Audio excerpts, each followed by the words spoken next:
Hello friends, नमस्कार। कैसे हैं आप लोग? उम्मीद करती हूँ कि आप सभी लोग बहुत अच्छे होंगे, मस्त होंगे, स्वस्थ होंगे, अपनी जर्नी में अच्छा कर रहे होंगे, अपने जीवन में गतिमान होंगे, आगे विकास कर रहे होंगे। और इसी तरह की कामना के साथ चलिए आज की रीडिंग हम शुरू करते हैं। गाइस, आप अगर मेरे साथ कोई रीडिंग या कोई हीलिंग बुक करना चाहते हैं तो नो डाउट आप मुझसे व्हाट्सअप करिए। लेकिन मैं बार बार कह चुकी हूँ कि ये पेड रीडिंग्स होती हैं, सो प्लीज़ आप कभी किसी से, मुझसे क्या किसी से भी ये एक्सपेक्ट ना करें। पता नहीं आजकल क्या हो रहा है कि बहुत सारे लोग आकर और वो मुझे क्लियरली एनर्जी पिक भी होती है कि दे कैन पे, अगर कहीं पर उनको पे करना पड़ा तो वो पे करेंगे। लेकिन ये एक ऐसा, शायद से ये एक ऐसी जगह उनको नज़र आती है जहाँ पर क्या ही ज़रूरत है कोई भी एनर्जी एक्सचेंज करने की। ठीक है, यहाँ पे तो गप्पे मारनी है ना, चलो। और अगर लाइफ में किसी भी तरह से लाइफ में वाट लगी पड़ी है किसी भी तरीके से, तो चलो थोड़ा एंटरटेनमेंट पर्पज से ये लोग वीडियो बनाते हैं। इनके पास पूरा दिन भर टाइम है, खाली ही तो बैठे रहते हैं, चलो इनसे ही गप्पे मार ली जाए, इनसे ही इनके। तो यहाँ पर कोई भी आपका डंपिंग ग्राउंड नहीं है। ठीक है, आपका वो जोन नहीं है जहाँ पर आकर आप, वो कंधा नहीं है जहाँ पर आकर आप रो सके।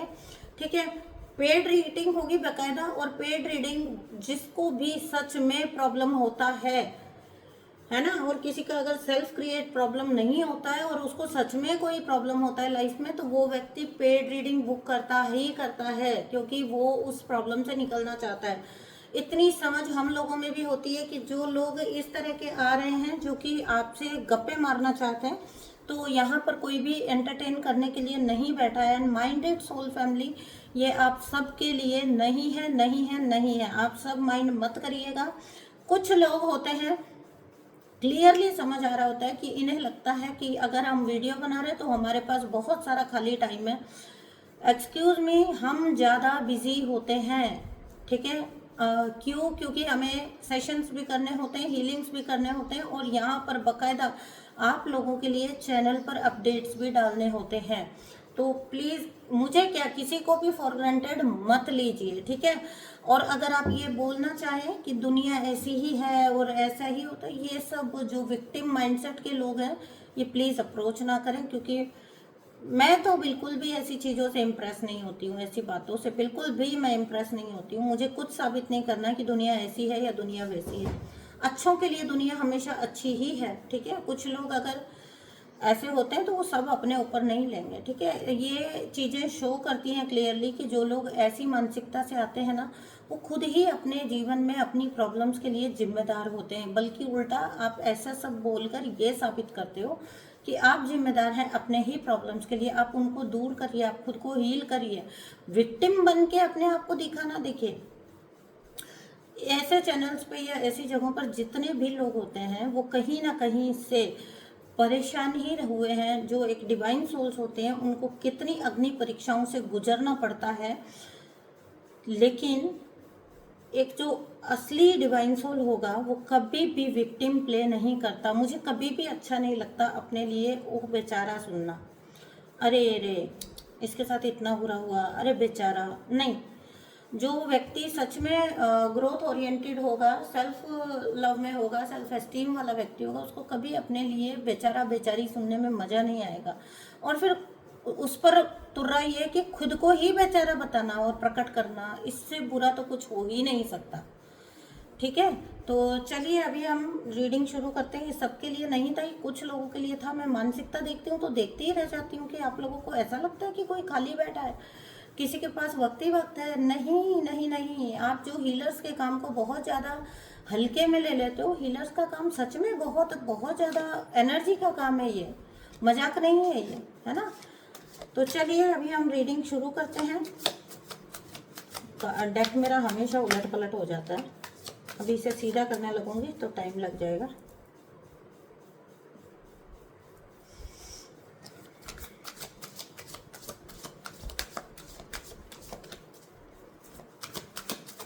सबसे पहले गाइज मैं आप लोगों के लिए आपके लव्ड वंस के मैसेजेस ले रही हूँ। ठीक है, मुझसे किसी ने रिक्वेस्ट किया था, और बहुत पहले किया था, मतलब अभी नहीं, कि मैं जो है मैसेजेस बताया करूँ। क्योंकि हो सकता है बहुत सारे लोग जो हैं वो जानना चाहते हैं कि जो उन्हें छोड़ कर गए, या जो उनके बिना रह रहे हैं, या जो उनसे दूर चले गए, या जो उनसे सच में साथ रहते हुए भी तो उन्हें चाहिए कि उनके अंदरूनी फीलिंग्स क्या है वो थोड़ा सा उनको बताई जाए, ठीक है ना। अगर देखिए पहला कार्ड लेते हैं। कोई जो है ना आपके जो लव्ड वंस हो सकते हैं जो शायद आपसे दूर भी हो गए हैं किसी किन्हीं किन्हीं वजहों से, तो बहुत ज़्यादा लॉस्ट फील कर रहे हैं, है ना, बहुत ज़्यादा लॉस्ट फील करते हैं, बहुत ज़्यादा अपने आप को ऐसा फील करते हैं जैसे वो ब्लॉक हो चुके हैं, ठीक है, ब्लॉक हो चुके हैं।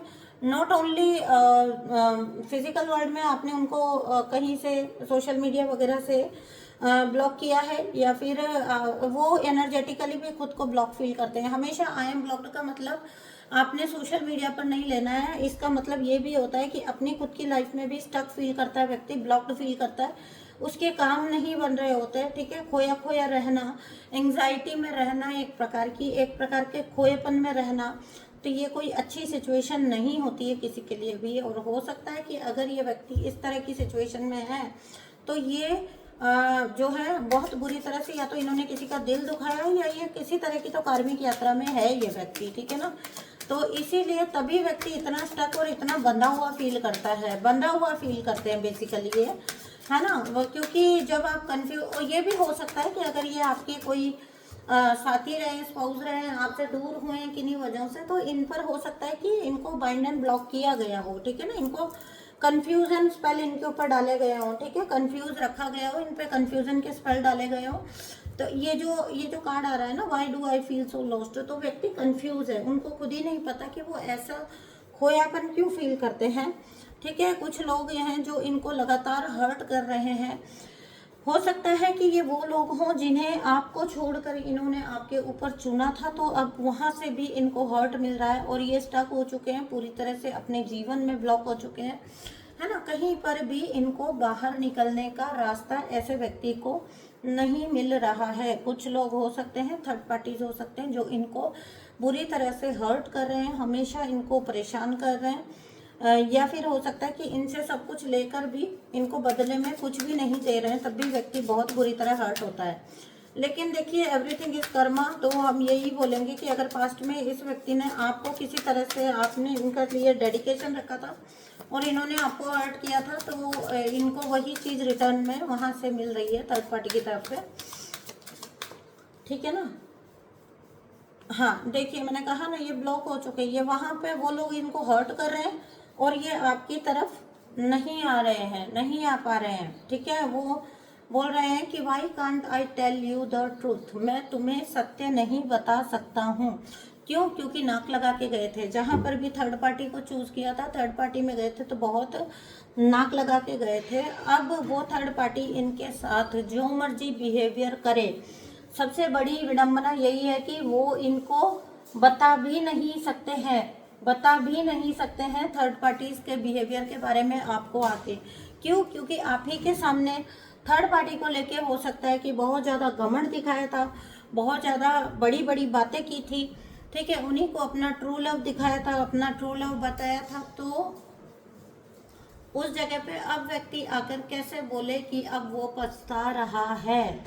इसलिए ये बोल रहे हैं कि मैं तुमको सत्य नहीं बता पाता हूँ। क्यों नहीं बता पाता हूँ? क्योंकि सत्य कड़वा है और जो है आपको बातें बहुत बड़ी बड़ी शायद से किसी वक्त बोल दी गई हैं, जिसकी वजह से अब ये बाइंड एंड ब्लॉक फील कर रहे हैं दोनों तरफ से, ठीक है। अगर इन पे कोई कंफ्यूजन के स्पेल डाल रहा है, इनको कंफ्यूज रख के इनसे फ़ायदा उठाने के लिए, तो ये भी इनको महसूस हो रहा है कि इनको ब्लॉक किया गया है। हो सकता है कि इनको कुछ चीज़ों में ऐसी मजबूरियां दिखाकर डाला गया हो जहां पर ये आना भी चाहे तो आपकी तरफ आ नहीं सकते हैं। क्योंकि देखिए व्यक्ति याद तो कर रहा है, पेनफुल मेमोरीज हैं, बहुत ही दर्दीली यादें हैं। यादें जब याद आती हैं इनको तो बहुत दर्द होता है, बहुत तकलीफ होती है ना, अच्छा नहीं लगता है। अपने मुझे ऐसा लगता है कि पास्ट की जो यादें बहुत अच्छी रही होंगी, पास्ट के जो अनुभव हैं जो आपके साथ थे वो बहुत अच्छे रहे होंगे, इसीलिए वो अभी पेन देते हैं। क्योंकि व्यक्ति के हाथ से जब जो चीज़ निकल जाती है तब उसे उस चीज़ की कद्र पता चलती है। चीज़ हो, व्यक्ति हो, जब कुछ अलग हो जाता है, जब कुछ दूर हो जाता है तो इंसान को समझ आता है कि वो उसके लिए क्या मायने रखता था। ठीक है ना। तो इसलिए ये ऐसे सब कंफ्यूजन में पड़ के बहुत ज़्यादा लॉस्ट फील कर रहे हैं अपनी लाइफ में, बहुत ज़्यादा अपने आप को ब्लॉक्ड फील कर रहे हैं, स्टक फील कर रहे हैं। ठीक है, एक स्टैग्नेंट जैसी एनर्जी होगी इनकी, ना किसी से कहते बनता है और ना निकलते बनता है। ठीक है ना, किसी को कह भी नहीं सकते, किसी को कन्फ्रंट भी नहीं कर सकते। आपसे बड़ी बड़ी बातें करके गए थे तो आपके पास आ भी नहीं सकते, क्योंकि देखो कुछ भी हो, जो मेल ईगो होती है ना वो इसी टाइप की होती है, वो रिजेक्शन नहीं सह सकते, वो रिजेक्शन नहीं सह, उन्हें सबसे बड़ा डर ही रिजेक्शन का होता है। ठीक है, और थर्ड पार्टीज इनकी किस चीज़ का फ़ायदा उठाती हैं?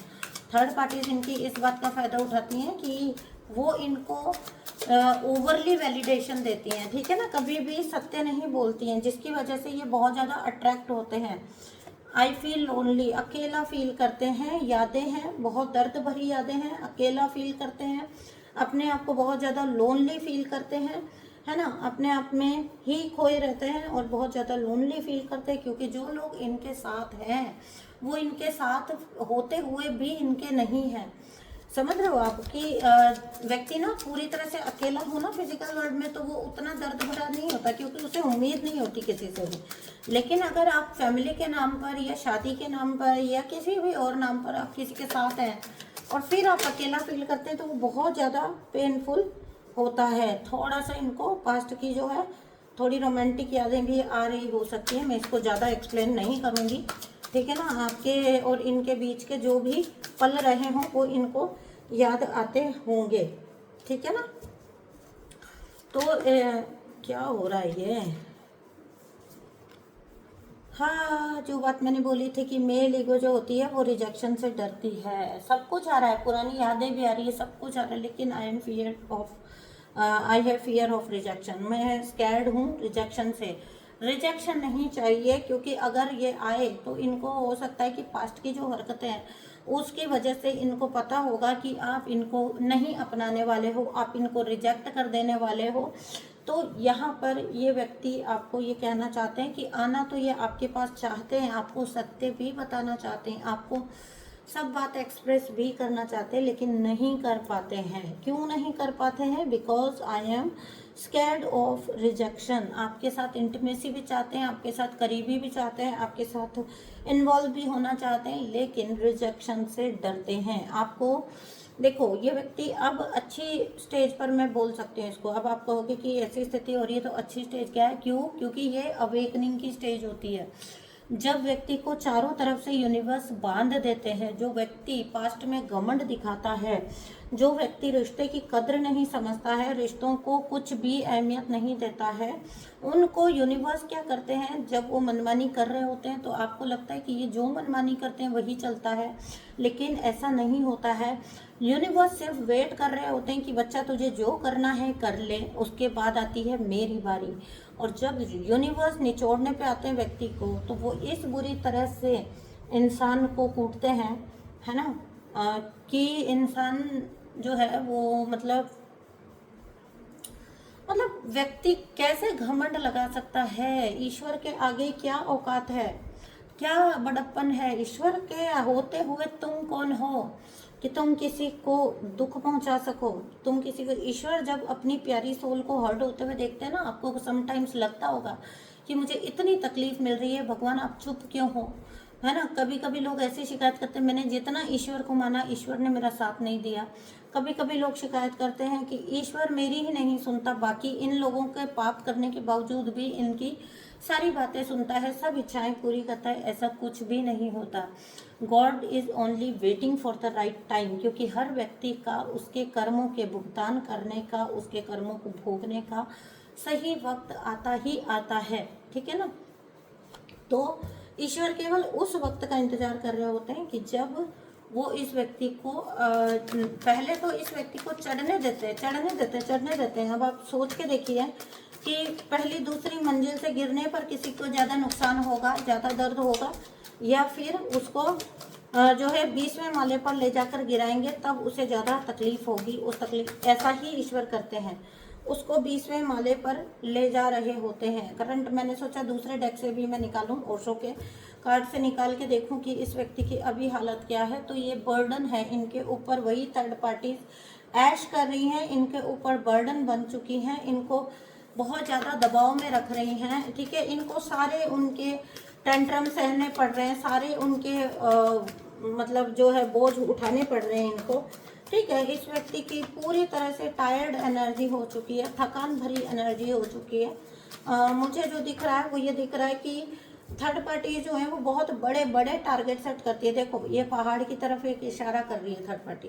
तो जो भी जिन भी व्यक्ति के साथ ये अभी हैं, तो खुद बहुत बड़े टारगेट सेट करके इस व्यक्ति से ये एक्सपेक्ट करना कि ये व्यक्ति उनके जो है इच्छाएं या उनके जो सपने हैं, उनके जो ड्रीम्स हैं, उनको पूरा करे, अपनी जेब से करे, चाहे अपने एफर्ट से करे, चाहे कैसे भी करे, ठीक है ना। थर्ड पार्टीज का एक होता है कि थर्ड पार्टीज केवल खून चूसने के लिए साथ में होती हैं, व्यक्ति को ड्रेन करती हैं, फाइनेंशियली भी करती हैं, एनर्जेटिकली भी करती हैं, ठीक है ना। बहुत झगड़े करती हैं थर्ड पार्टीज। अगर आपको कभी भी लग रहा हो ये व्यक्ति अपने उस लास्ट जो है उस एक होता है ना एक पजल जो पूरी कंप्लीट हो चुकी है, लेकिन कभी सोच के देखना कि एक पजल जो होती है वो पूरी कंप्लीट हो चुकी होती है, आपने उसको पूरा जोड़ दिया, पूरा बना दिया है ना, लेकिन फिर भी आप उसे कंप्लीट नहीं कह सकते जब तक कि वो एक टुकड़ा भी मिसिंग हो।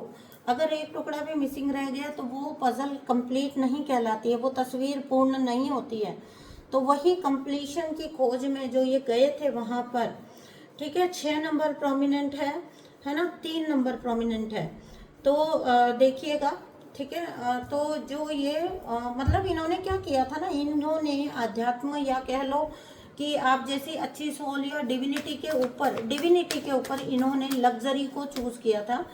अब इनको ये नहीं पता था कि ये लग्जरी की भरपाई इन्हीं को करनी पड़ेगी। इन्हें लगा था कि जो थर्ड पार्टी है वो उसका जो आकर्षण है वो इतना ज़्यादा तेज था, इतना ज़्यादा हाई था कि इन्होंने आपके ऊपर, डिविनिटी के ऊपर इन्होंने लग्जरी को, इन्होंने लस्ट को और इन्होंने दुनियादारी को चुन लिया, ठीक है। वो इनकी गलती थी जो आज उन्हें इस स्टेज पर लेकर आई है जहाँ पर ये पर्सन लटका पड़ा है, ये है ना।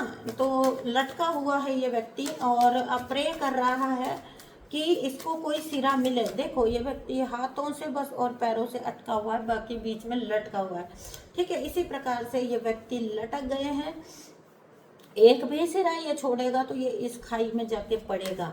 ये आपके और थर्ड पार्टी के बीच में पूरी तरह से फंस चुके हैं। ये जो थर्ड पार्टी है बहुत दर्दनाक है, बहुत ही ज़्यादा दर्दनाक है, ठीक है। इनके लिए यहाँ पर ये स्थितियाँ बता रही हैं कि बहुत ही ज़्यादा दर्दनाक हो चुकी है ये थर्ड पार्टी इनके लिए, ठीक है। ऐसी जगह पर ये पहुंच चुके हैं जहां पर ये अब इनको लगता है कि ये खुद कुछ नहीं कर सकते हैं, ठीक है। खुद कुछ नहीं कर सकते हैं ये, और ये सिर्फ और सिर्फ निर्भर होकर रह गए हैं। देखिएगा एक व्यक्ति की मजबूरी को समझिएगा, जब वो सब कुछ करता है, हर चीज़ में वो है ना पार्ट लेता है, हर चीज़ का वो हिस्सा बनता है और उसको बदले में सिर्फ और सिर्फ धोखा मिलता है, रिजेक्शन मिलता है। देखो कभी किसी और को आपने रिजेक्ट किया था और अगर आपके पास कोई जेन्युइन रीज़न नहीं था तो इन्होंने आपके साथ क्या किया, आपको पहले तो झांसे में देकर आपको रिश्ते में रखा, ठीक है। आपको पूरी तरह से फुल्ली ड्रेन किया या होने दिया। उसके बाद में जैसे ही इनको कोई नया इंसान मिला, इन्होंने एक पल के लिए भी पीछे मुड़कर नहीं सोचा कि आपका और इनका कितना लंबा साथ था, या पीछे जब ये छोड़कर चले जाएंगे है ना, अपनी भूमिका खींच लेंगे, तो उस वक्त पर आप पर क्या बीतेगी। तो कभी आपके बारे में भी नहीं सोचा था। तो ईश्वर आज इनको उसी दौर से गुजार रहे हैं किसी और रूप में, किसी और व्यक्ति के साथ। मैंने पहले भी बोला है कि कभी भी जो कर्मा रिटर्न आता है किसी भी व्यक्ति को, तो वो जो है आपके थ्रू नहीं आएगा। आपके साथ गलत करने वाले को कर्मा, ये बहुत मतलब एक गलत फहमी होती है कि अब मैं उसके साथ ऐसा करूँगा या करूँगी, नहीं, ऐसा नहीं होता है। यूनिवर्स की गेम ऐसे नहीं चलती है। यूनिवर्स एहसास कराते, तभी तो इतना लंबा टाइम लेते हैं, वक्त लेते हैं। थप्पड़ के बदले थप्पड़ नहीं देते यूनिवर्स, ठीक है ना। थप्पड़ के बदले थप्पड़ नहीं देते। यूनिवर्स का जो दर्द देने का तरीका है वो अलग ही है क्योंकि उनके दर्द में लेसन होता है, ठीक है। किसी ने एक थप्पड़ लगाया और उसके बदले उसको उसी वक्त एक थप्पड़ पड़ गया, तो उसमें उसने क्या लेसन लिया, उसमें उसको क्या लेसन था, वो समझ जाएगा कि एक थप्पड़ मैंने मारा, एक थप्पड़ मुझे मिला। नहीं, उस थप्पड़ का दर्द पता नहीं कितने हजार गुना होकर, पता नहीं किस रास्ते से वापस होकर लौटना। सोचिए कि व्यक्ति को वही दर्द, वैसा ही पेन, वो भी कई कई गुना होकर जब किसी और से मिलता है, तो फिर व्यक्ति दो चार कैसे कर लेता है कि अरे ये मेरे ही कर्मों का नतीजा है।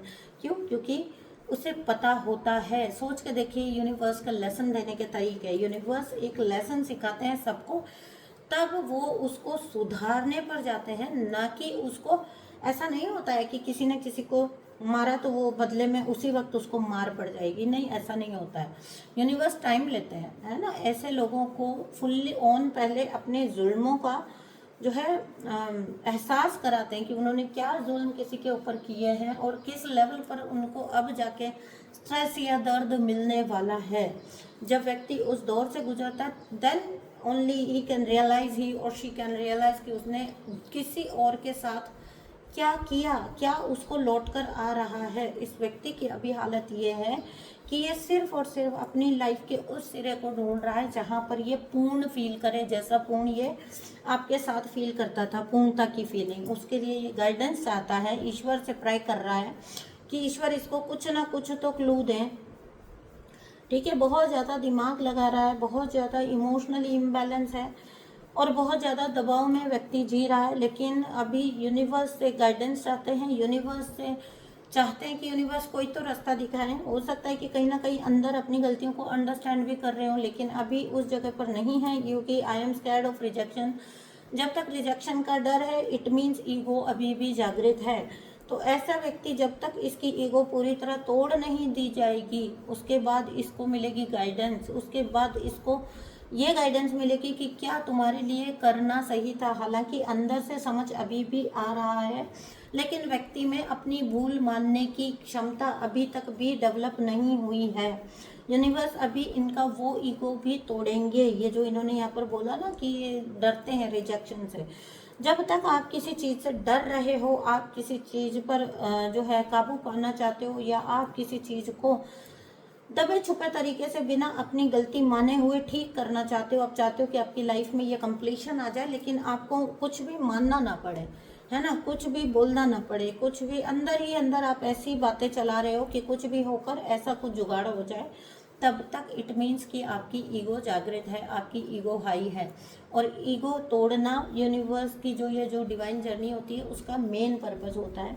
तो व्यक्ति की ईगो तोड़ी जाएगी पूरी तरह से, उसके बाद उसे गाइडेंस भी मिलेगी, डिवाइन का साथ भी मिलेगा, है ना। लेकिन ये सब में अभी काफ़ी टाइम मुझे नज़र आ रहा है। तो ये थी आपके लव्ड वंस, आपके पार्टनर की करंट सिचुएशन इस टाइम पर, जो भी अभी आपके साथ है तो कैसे होगा, यहाँ पे निकल के कहीं से लग ही नहीं रहा, जा चुके हैं, या फिर आपके साथ होते हुए भी आपको पता है कि ये ऐसी एक्टिविटीज़ में इन्वॉल्व है। कभी कभी होता है ना, साथ रहते हैं एक छत के नीचे, लेकिन दूरियां इतनी हैं जैसे सदियों की दूरियां हों, है ना। वो वाली सिचुएशन भी अगर है तो ये अंदरूनी हालात मैं बता रही हूँ आपको। सो चलिए अभी इस रीडिंग को यहीं पर एंड करते हैं गाइज। रीडिंग पसंद आई है तो प्लीज़ चैनल को सब्सक्राइब करिए, वीडियो को लाइक करिए। God bless you guys. बहुत सारा सुख समृद्धि और कंप्लीशन आपकी लाइफ में आए, पूरी तरह से आपकी लाइफ कंप्लीट, एक फुलफिल्ड लाइफ आप जी पाएँ, यही मेरी ईश्वर से कामना है। मैं हमेशा कहती हूँ कि विश्वासघात करने वाला गलत होता है, विश्वासघात सहने वाले को रोने की कोई ज़रूरत नहीं, क्योंकि उसने कुछ भी गलत नहीं किया है, ठीक है। और विश्वासघात सहने वाला तो फिर उठ जाता है, फिर से आगे बन जाता है, उसको तो ग्रोथ के चांस होते हैं। विश्वासघात करने वाला कभी नहीं उठ पाता है अपने जीवन में। इसी एक सुंदर से नोट के साथ मैं रीडिंग को एंड करती हूँ। आप अपना बहुत सारा ध्यान रखिए। मैं मिलती हूँ आपसे नेक्स्ट रीडिंग में, तब तक के लिए बाय बाय।